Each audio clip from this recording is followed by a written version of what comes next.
Nggak ke pinggir, kita ke pinggir. Udah yang maju. Viral seorang pria di Bandung melakukan aksi pemalakan hingga rusak mobil.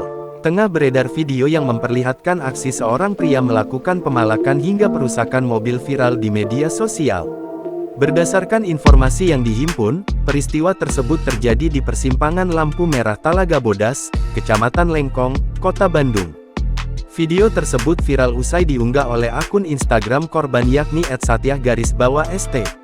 Dalam video tersebut, tampak pria itu diduga hendak melakukan aksi pemalakan namun tak dihiraukan oleh pengemudi mobil tersebut. Pengemudi mobil tersebut tak ingin membuka kaca mobil lantaran ia sedang membawa keluarganya. Iya, kita ke pinggir dulu yuk. Ini ada anak nih. Lantaran permintaannya tak dituruti, pria tersebut mulai merusak mobil milik pengendara itu.